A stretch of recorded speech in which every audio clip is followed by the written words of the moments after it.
Hello and welcome to today's episode of the Work at Home Rockstar Podcast. Excited for today's episode. We have the founder and principal coach for Encourage Coaching. And what she does is she helps people figure out what they want to be when they grow up. Now, I'm not quite grown up yet, I have to say. So I'm not sure if you can help me yet. But I'm excited to be talking to Katie O'Malley today. So Katie, are you ready to rock? I am ready to rock. Let's do this, Tim. Awesome. So we always start off here on a good note. Tell me a story of success that we can be inspired by. Yeah, so for me, I think the biggest story of success in my life and the thing that I'm most proud of is taking the leap to go into business for myself a full time. And I did that in 2022.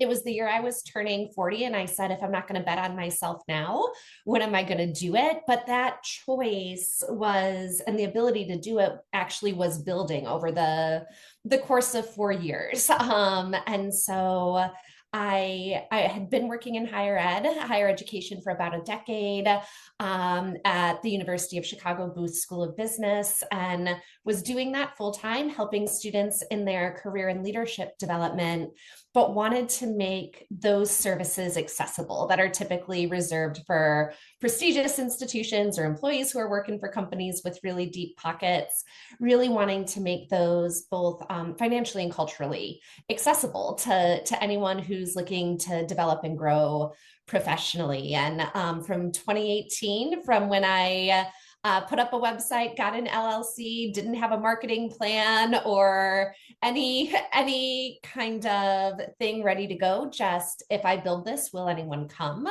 And they did. And it turns out that if you offer folks quality service at a fair price and surprise and delight them along the way, not only will they come back for other types of support in the future, but they're going to refer you to their friends and family and colleagues and community. And when 2022 hit, I found myself working 9 to 5 for the university, seeing private clients 5 to 9 and on the weekends. And at the height of the pandemic, I was okay with that because I'm like, what else am I going to do other than watch Netflix, drink wine, eat frozen pizza? Let me help some folks while we're all kind of stuck at home. But it became really difficult for me to be preaching work-life balance to my clients and knowing that as we were starting to come out of the pandemic, I was not practicing that myself. And so that was one of the reasons for me to put in my resignation in January 2022 and said to myself, you know what, I have enough saved up to pay my mortgage, pay my health insurance. If I don't bring on a client again for the rest of 2022, I can try and make this work for a year. And worst case scenario, go back to working for someone else in 2023. But wouldn't you know what you can do for a small business when you can dedicate 40 to 50 hours a week to it? And now three plus years later, I am the most professionally satisfied and financially rewarded as I've ever been in my 20-year career. And so for me, this is the biggest success. Wow, that's a great story. Thanks so much for Oh, thanks, sharing that. Tim. That's so good. Yeah. And I like, I mean, hey, I'm all for people that want to take a risk and burn the boats and, not have a plan B and all that stuff. But on the other hand, I also like the tempered approach of having some money saved up and having a sort of a backup plan if things don't work out as well. So I know that's what I did. I had an idea of what I was going to do if it didn't work out. So I do Right. think that's a good way to Right. do it, right? Hmm. Do you think that that helps you in your confidence when you're talking to people? Like, do you feel like maybe if you didn't have that, you might be a little more desperate? What do you think? Yeah, I think, I mean, absolutely. When speaking with prospective clients, either on discovery or exploration calls, there's a deep knowing inside me that what I have to offer works and truly helps people and transforms their lives, but also the confidence of knowing it's okay if it's not for them right now, or if I'm not for them, right? The relationship between a helping professional and the client is one of the most important things. So sometimes it's just a mismatch in approach or personality. But yeah, I really do feel a sense of I want you to want to work with me. And much to the chagrin of my business coach, also Canadian, he's like, Katie, everyone needs to be signing on the dotted line. I'm like, no, they'll come back to me when and if they're ready. I'm not going to start a relationship in this kind of pushy, salesy way. It's supposed to be a relationship based on trust. And I also have the self-trust to know if that client doesn't want to move forward with me, another one will. Yeah. Yeah. Well, it's, I mean, hey, taking it back to music, not everybody likes country music, but the people that do love it, right? Yep. Yep. And I mean, that's just it. I mean, if you were to just be upset and go like, oh, you know what? We played so well. How come they don't like me? You can Yeah. be really good at what you do, but they're just not into the music that you're playing, right? Yeah. It's same for And a that's job okay. seeker. Same for a job seeker, or Yeah. candidate on the job market. Yep. Yeah. Yeah, and I think that's the thing is that I mean we're all human, right? And especially when we have a business, we sort of like see that as our baby, and we get really personal about it and oh, they don't like me, all that kind of stuff. But on the other hand, that's a lot of energy that you've just spent towards people that just don't like country music. Yeah. Yeah. And it Whereas starts. there's lots of do. Yeah, and I think it starts to become, in terms of the messaging that I've put out, people either resonate with that message that Mm. I'm consistently putting out there or not. And if they resonate with it, they'll reach out. And if they don't, they won't. But I think that's an important piece too, getting consistent about what you're sharing with folks, whether it's on social media, through email campaigns, in person, because what you're going to put out is the type of person you're going to attract. So make it authentic and genuine. Mm. And you won't find, if country music isn't your thing, you won't be drawn in those country music lovers. Well, and that's a good point to make because really the faster you can sort of distinguish or figure out what kind of music they like, the Yeah, better it is for you, right? You can sort of like exactly. not spend time on the people that are just have no interest in working with you because you already know that they don't like that anyway, right? For sure, 100%. So you got definitely a success mindset. So I'm sure everything goes perfect for you and you have no bad notes, right? Lies, Tim. Can you Absolutely not. can you share something that didn't go well and we can learn from? Yeah, and it's when you introduced me, I help people figure out what they want to be when they grow up, but I also help people who love what they're doing and want to lead teams or organizations, right? And so in the same way I do career coaching, also do leadership coaching. And one of the things that's so essential to being an effective leader is having a deep self-understanding and a willingness to continue to deepen your self-awareness. And oftentimes that requires confronting things about who you are and how you move through the world that are less than ideal, and often a shadow side. And for me, when I'm under stress, but as humans in general, when we're under stress, we don't self-monitor as well. It's just simply Yeah. not the priority. The Mhm. priority for our nervous system and our bodies is to be not stressed, and it's going to put all of its effort and energy and attention there. And so back in September, so just about 6 months ago, there was an attempted break-in to my home, Oh. and woke up that morning with just, I sleep with a sound machine that's really loud. So I didn't know this was happening, with all of these text messages from neighbors, phone calls from neighbors, damage that had been done, to the home.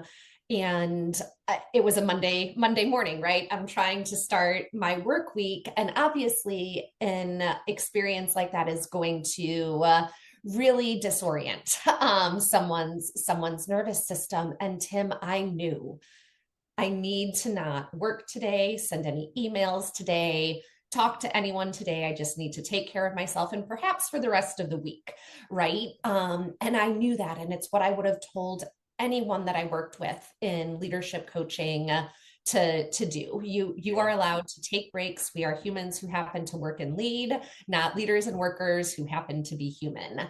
And I did not do that. And so as I was walking into the police station to report the crime, I saw this message come in from a team member that was newer to me, was in the process of merging my company with another company, and it was, or let me back up. The email was from a prospective client saying, "Hey, we had a call at 9.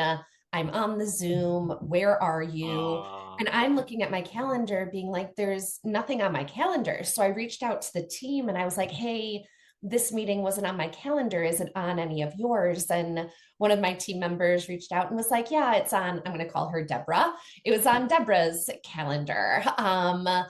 And so sent an email to Deborah and just shot it off right from the hip, standing outside the police station. And even Tim, as I was typing it, I'm like, "Don't send it.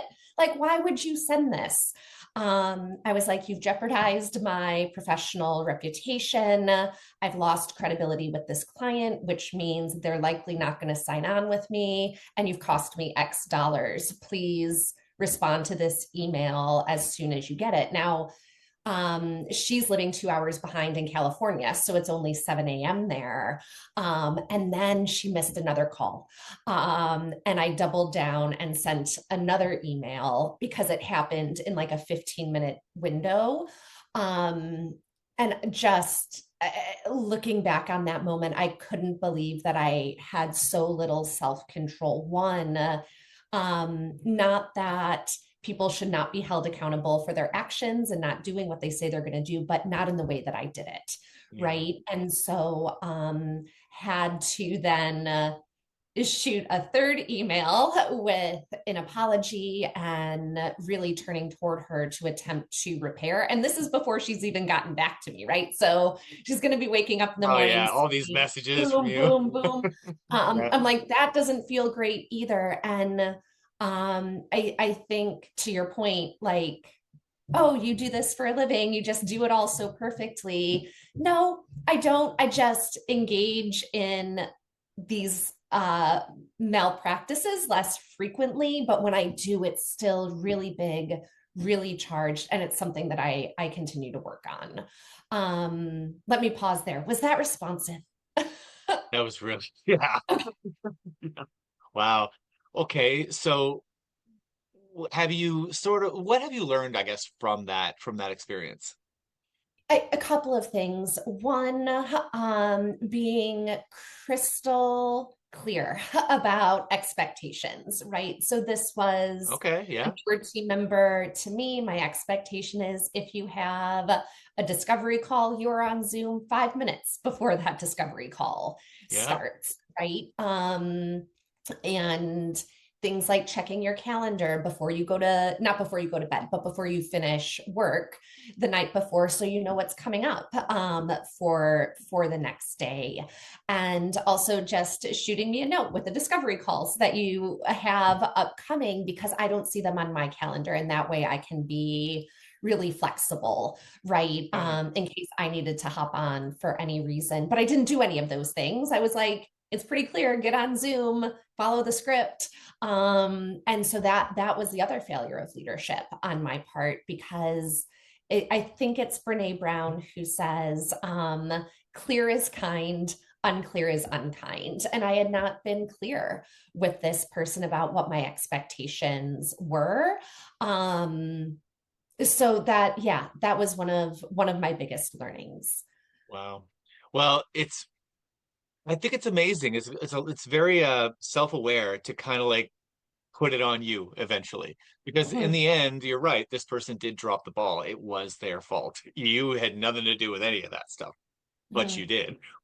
It, Right, right. it, And so Simon Sinek always says they call us leaders because we go first. And that mm, includes taking accountability first, mhm. being vulnerable first. And what I tell folks, because they'll often be like, "But to your point, Tim, they messed up. They were the one who Yeah. messed this up, and you're Yeah. just letting them off the hook. And I'm like, no, when we go first, what happened when I did that was I got an email response that thanked me for, I I have been in workplaces where there is this kind of outlash and have Yeah. never been on the receiving end of an apology or someone taking accountability or responsibility for how they showed up. Thank you for showing me that leaders and managers do have the capacity to do this.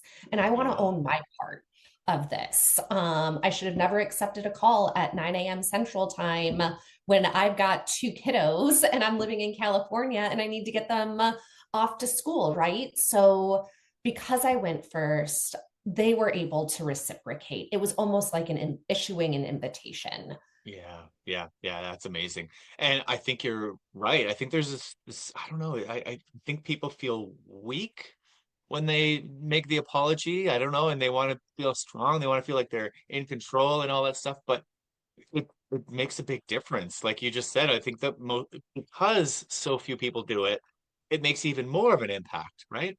Mhm. Mhm. Exactly, exactly. And you used an important word there, control. And for Mm. someone who will be a lifelong recovering perfectionist, Tim, Yeah. I sent those emails. I wanted to feel a sense of control over something Mm, in a moment where I felt no sense of control and no sense of safety in my own life. wow. This was my way of doing that. But did I get there in the seconds before I hit send? No, I did not. that Do that that awareness came afterward. do you know what I find? So I've been using ChatGPT a lot Yeah, yeah, for stuff good. for stuff like this, and I'll tell you, it is it's kind of funny actually because I'll take an email that I'm about to write, and I'll take that email, just cut paste it into ChatGPT and see what it says, and it'll rewrite it in a very nice way, and I'm like, "Dude, did I sound that like?"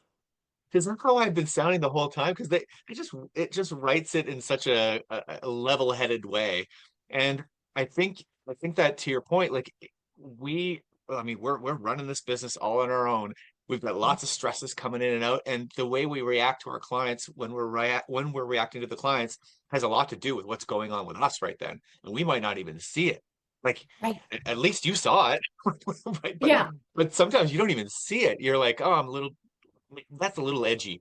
That's because I'm feeling a little edgy right now, right? Right. Right. Yeah. Exactly, exactly. And we are, I always tell folks, everything is a feeling before it's a thought. Mm, Everything is a thought before it's a behavior. So we actually have two opportunities to interrupt whatever we're about to do it, like you said, in a more even keeled, balanced way that's actually becoming of who we are and not our dark side, derailing side, shadow side, right? We have choice. Our feelings and emotions are not directives for how we have to show up. yeah. And people will often say, well, isn't it inauthentic then? I'm like, no, we are feeling creatures first. And what I always say is, it's whatever allows you to feel, to your first question, that sense of success, right? Will be what is authentic and what is genuine. And for me, success is an effective being an effective leader. Communicator. And Yeah. I had the opportunity to make a different choice in that moment and I didn't. And that's Mhm. on me. So, okay. Now, here's the unfortunate thing, I guess, or fortunate, I don't know, is that when you're a solopreneur, when you're running your own business, I mean, yes, you can take a vacation, but you also have to wake up every day and deal with this. And sometimes you might not, maybe nothing huge happened, but you just might not feel it, right? But you Mhm. still have to show up, right? Is Right. there like practices or is there anything that you do to like start your day to make sure that when you're showing up for your clients, you actually have the energy to show up for them?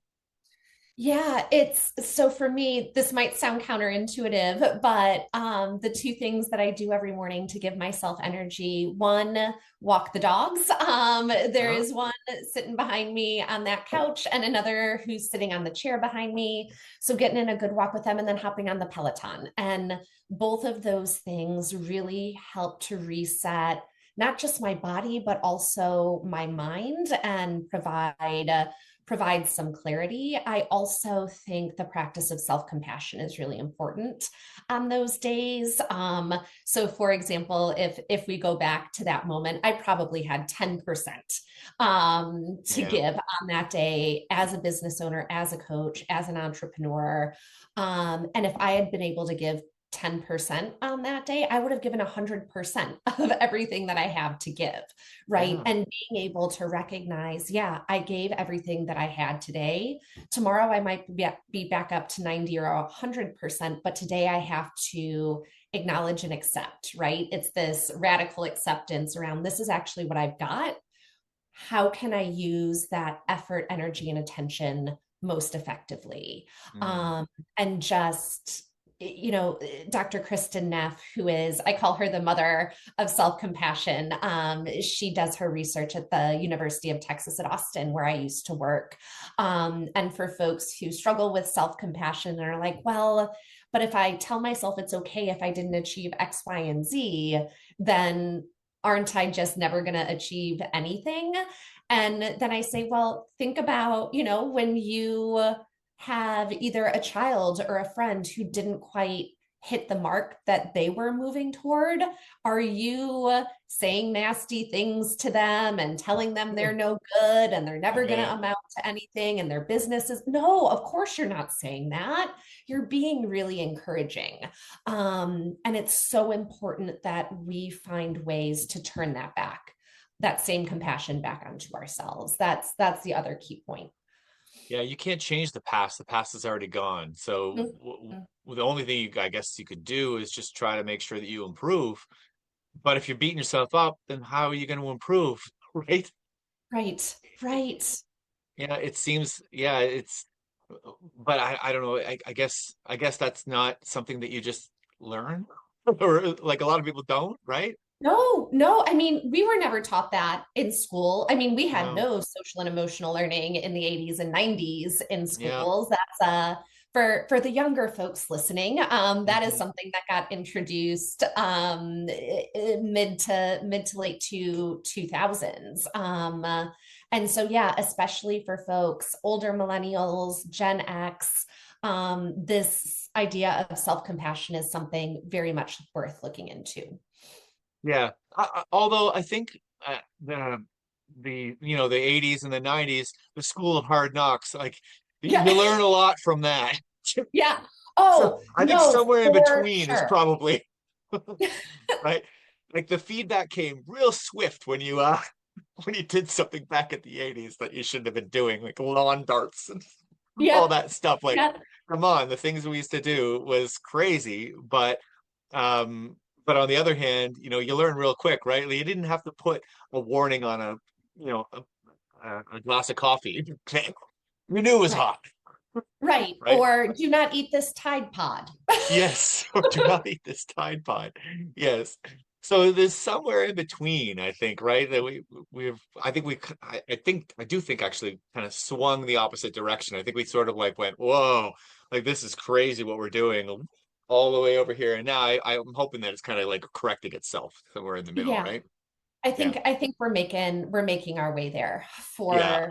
for sure. And it's part of how young folks build confidence and efficacy, right? Is let me go test this out, experiment with it instead of, oh, that's too dangerous or that's unsafe when there are Mm. things that are overtly dangerous and unsafe and other things that just aren't. So an example being I was listening to Armchair Expert with Dax Shepard a few weeks back, and he had a psychologist on who was basically saying if the children in your school aren't getting bumped and bruised on occasion on the playground, then they don't have enough freedom and autonomy. Mm, They're playing it too safe, yeah. and not learning, like you said, how we did in the 80s and 90s, how to be able to set those boundaries for themselves. And then as adults, we'll be constantly looking for people to set those boundaries, put up those guardrails for them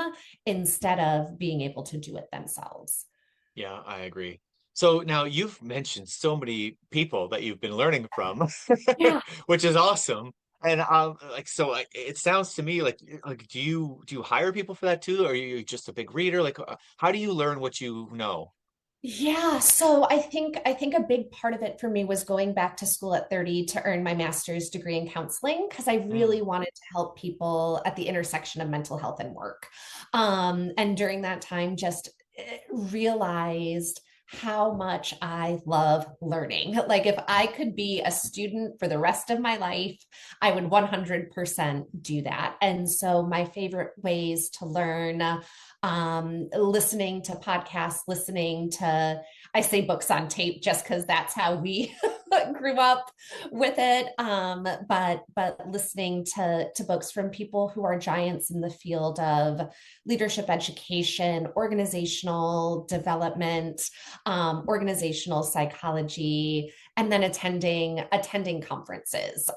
There is so much great learning that can happen there. And I've found a lot of the best resources that I have. A seed gets planted at a conference, I leave and then go start doing the research to do a deeper dive. And that's where a lot of this information that I've been sharing with you and your audience comes from, or what it resulted from.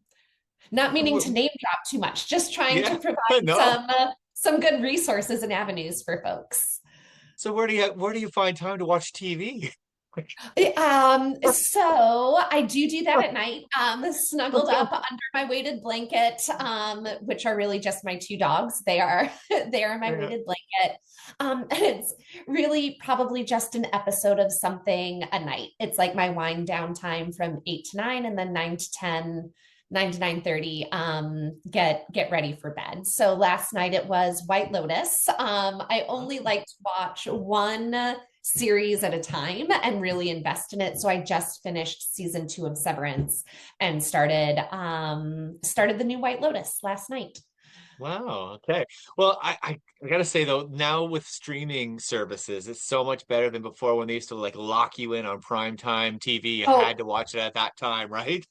oh my gosh. Yeah, that it allows for that flexibility, and Mhm. it's the thing that I think most people are looking for in their next job or in their career, is having that flexibility of time, to be able to work when works for them. Mhm. Less about remote, hybrid, in person. Are you treating me like an adult? Are you giving me agency and autonomy to make the decisions about my work? Yeah. Yeah. Well, I think that's why a lot of people become self-employed in the first place is because they want that freedom, right? Yep. Right? 100, yes. And then the irony of it is you end up working a lot more, don't you? Oh yeah, I almost had my mug with me this morning that says my boss is an asshole. Yeah. Um because it's true. The way that the demands that I put on myself are not the same demands that I would put on a team member, but Yeah. it's because it's my, like you said, my business, my baby. I love it, live and breathe it. But yeah, I can be not self-compassionate all the time or forgiving either. So we're all working toward that. Yeah, absolutely. But I mean, it does offer you that flexibility that you can move things around, and Yep. I think that that's where that's where I think, especially if you're trying to raise children or anything like that, like I mean, you miss so much. Like if you have to work 9 to 5 and you can't go to the recitals and all the other kind of stuff, like there are teacher interviews. Like there's so many things that you have to like really work hard to get to, as an employee. Whereas when you're self-employed, you do have some flexibility. You can move things around. Sure, you might be working at midnight, but you could still do that, right?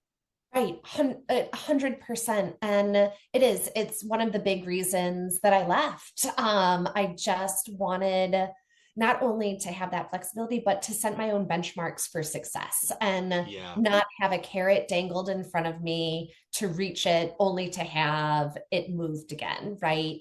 I'm determining what success looks like, what those rewards look like, what those benefits look like that work for me in my life, Yeah. because work needs to elevate our life outside of the work that we do, not the other way around. Yeah. And I think for people that are very productive as well, like the the office, I know it's been so long since I've been in an office, but I just found that um I could get so much done in an hour and a couple hours, and some people would just drag that out the whole day. It was just like they were trying to waste time, and it just drives me mental Yeah, doing that. Like, so I think for when you work for yourself, you're paid on productivity. The more you get done, you're not it has nothing to do with how many hours you spend. If you can get the mhm. same amount done in a half hour, go for it. This means you Right. just got a massive raise, right? Exactly. Exactly. Yeah. So it is time for your guest solo. So tell me what's exciting in your business right now. Oh my gosh. So the thing I am most excited about is my TEDx talk that is coming up this summer. Yay. Um, it is one of the goals that I set for myself, Tim, as a marker for success, is being viewed as someone who is enough of a subject matter expert or has enough brilliance or a great idea to share to be invited to deliver a TEDx talk. And so I'll be doing that in Boston in June. And I just, gosh, I can't wait to share all about it. But the theme of this particular conference is invisible threats, and the idea being, what are the things that we can't see, that actually might be coming along in the future down the pike to cause us harm as humans. And because I've been trained to listen for a living, I'm talking about that side of the communications equation that often gets forgotten, and this idea and reminding folks that when we listen, we're not closing the door to our own idea, to our own perspective. We can have two doors open at the same time, right? Mm. And what we know is listening changes lives, and those changed lives can change the world, whether that is their household, their community, their state, the country. And so, can't wait to share my perspective on listening, some tips, tricks, and tools, especially around the mindset for it as well.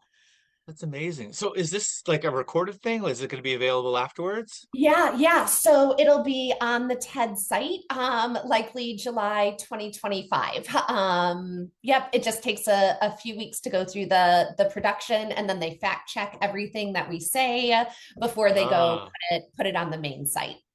wow, that's awesome. Well, I'm so excited for you. That's going to be so much fun. Yeah. Are you scared of public speaking? Like, is this something Oh that's, no, no. It's actually one of the ways, one of my main marketing methodologies is actually public speaking, doing workshops, meeting people through conferences and associations. And so it's something that I actually love to do, but I am nervous about this particular one. Yes. excited, excited? Excited. Yep. The tipping point between excitement and anxiety is a razor's edge. Absolutely. Well, that's awesome. That's awesome. I'm so excited. I'm so excited for you because those are so much fun. Those performances are great. Yes. Yes. Makes you feel like a rock star to be on a nice stage like that, right? Yep. Yep. I will have that feeling that I am sure you have had hundreds of times. Yeah. Awesome. So, how do we find out more about you then? Yeah, so one of the best places to go is our website, encouragecoaching.org. You can also find me on the socials at Encourage Coach Chicago, or LinkedIn, Katie O'Malley. It's where we post a lot of our great research and content for job seekers and employers alike. And so who would be the person that would get the most out of working with you then? Yeah, I think there are two types of individuals. So the first, like you introduced me with, folks who can't quite figure out what they want to be when they grow up. And this isn't reserved for folks who are in college or just out of college.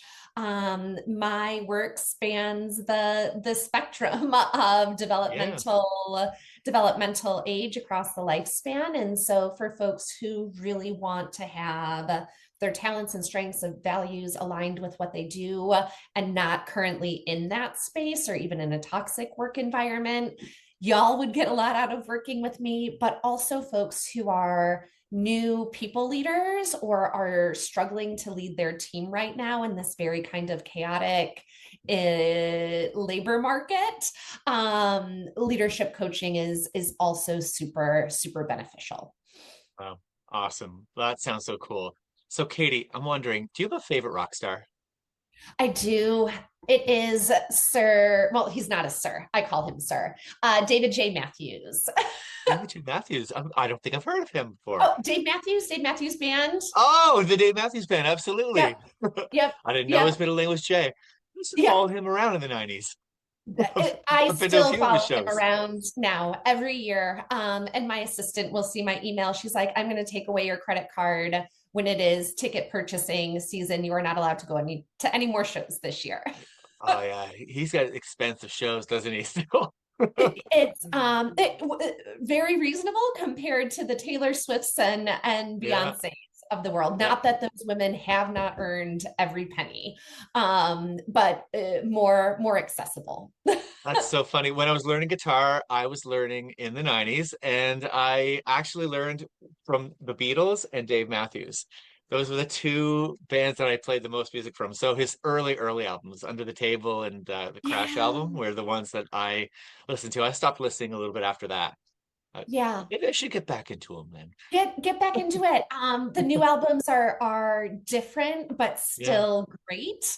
And it's music, right? It's yeah. Oh yeah. instrumentation and it's I just find it beautiful. And if you have any recordings of you covering his songs, I'd love to hear them, Tim. I think I probably do. Okay. Okay. Awesome. Well, thank you so much for rocking out with me today, Katie. This has been a lot of fun. I agree. And can't wait to see where you go next with the Yes. podcast, but also your career in music. Oh, well, thank you so much. And to the listeners, make sure you subscribe, rate, and comment. And if you want more information, go to work@homerockstar.com, and we'll see you next time.